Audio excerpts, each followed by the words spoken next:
ഇന്ന് ഞാനിവിടെ തയ്യാറാക്കുന്നത് അരിയുണ്ടയാണ്. അപ്പോൾ അതിനു വേണ്ടി 1 ഗ്ലാസ് അരിയാണ് ഞാൻ എടുത്തിരിക്കുന്നത്. ഇത് നമ്മൾ നല്ലതുപോലെ കഴുകി വെള്ളം വാലാനായിട്ട് 3-4 മണിക്കൂർ വെക്കണം. അപ്പോൾ ഈ നാഴിയരി കഴുകിയെടുത്തും അതിലേക്ക് 1 സ്പൂൺ ഉപ്പ് ഇട്ട് നമ്മൾ ഇളക്കി വെക്കുകയാണ്. ഇത് 3-4 മണിക്കൂർ നേരത്തേക്ക് മാറ്റി വയ്ക്കുക. അപ്പോൾ ഇത് കുതിർന്ന വെള്ളമെല്ലാം വലിഞ്ഞ് നല്ല പരുവമാകും.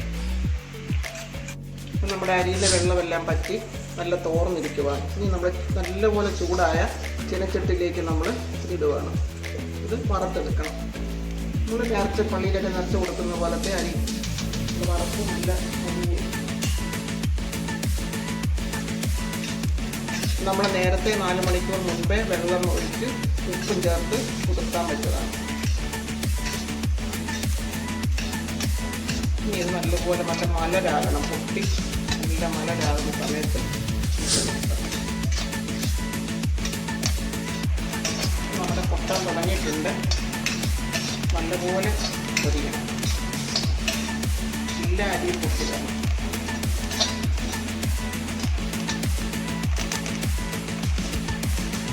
ഈ കൂട്ടിയിട്ട് തന്നെ വേണം വറുക്കാൻ, നല്ല മുരിഞ്ഞ് വരണം.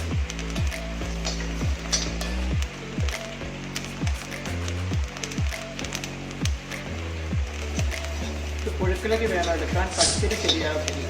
പുഴുക്കലരി കൊണ്ട് തന്നെ ടേസ്റ്റ് വരാം. മാതിരിയെല്ലാം പൊട്ടിത്തീരാറായി. ഈ സ്റ്റവ് ഓഫ് ചെയ്യണം.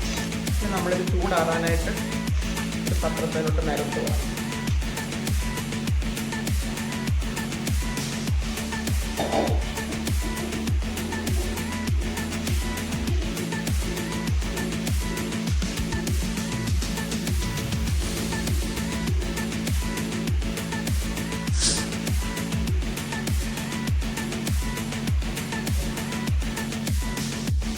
ഇപ്പം നമുക്കിതിൽ വേണ്ട സാധനങ്ങൾ, നമ്മളിപ്പം അരി വറുത്ത് വെച്ച അരി, തേങ്ങ, അരമുറിയുടെ തേങ്ങ, കുറച്ച് കപ്പലണ്ടി വറുത്തത്, ശർക്കര, ഇത് മാത്രം മതി. ഇനി നമ്മളിത് മിക്സിയിൽ വെച്ച് പൊടിക്കുകയാണ്.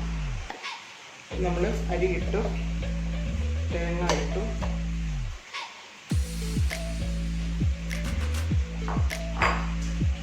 ശർക്കര,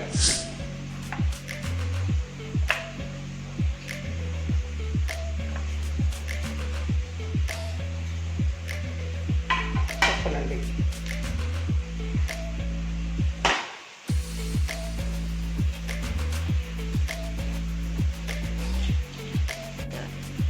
നമുക്ക് പൊടിച്ചെടുക്കാം.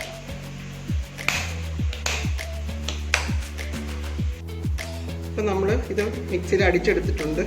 ഒരു കാര്യം പ്രത്യേകം ശ്രദ്ധിക്കണം, ചില അരിക്ക് പശത്ത് കൂടുതലുള്ളതാണ്, അപ്പം മിക്സിയെ പിടിക്കും. അപ്പോൾ അങ്ങനെയാണെങ്കിൽ നമ്മൾ ആദ്യം അരി മാത്രം പൊടിച്ചെടുത്തിട്ട് പിന്നെ അതിനകത്തോട്ട് ശർക്കരയും തേങ്ങയും കപ്പലണ്ടിയും ഇടുവാണെങ്കിൽ അതായിരിക്കും ഒന്നുകൂടെ നല്ലത്. ഈ നല്ല പശത്തുള്ള അരിയാണെങ്കിൽ കട്ട കെട്ടിയിരിക്കും, ഭയങ്കരമായിട്ട് അരി പൊടിക്കാൻ പ്രയാസമായിരിക്കും. അപ്പോൾ അത് പ്രത്യേകം ശ്രദ്ധിക്കണം. ഇപ്പോൾ മിക്സിയും ഇടവിട്ട് വേണം ഇളക്കാനായിട്ട്. അപ്പോൾ അതും ശ്രദ്ധിക്കണം. അപ്പോൾ ഇത് പിള്ളേർക്കൊക്കെ വളരെ ഇഷ്ടപ്പെട്ട ഇതാണ്. ഇത് നമുക്കിത് ഇനി ഉണ്ടയാക്കി വെക്കാം. വളരെ എളുപ്പത്തിലുണ്ടാക്കാൻ പറ്റുന്നതാണ്.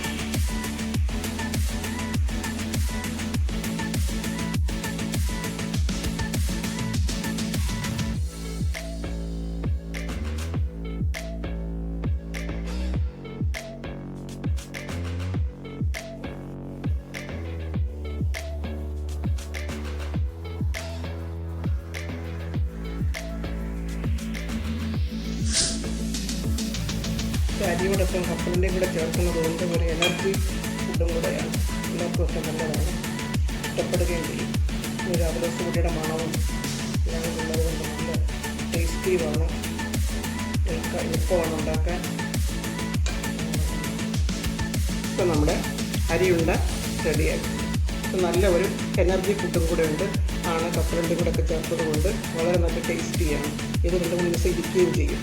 അപ്പോൾ അത് എല്ലാവരും ശ്രമിച്ച് നോക്കുക. ഇഷ്ടപ്പെട്ടെങ്കിൽ സബ്സ്ക്രൈബ് ചെയ്യുക.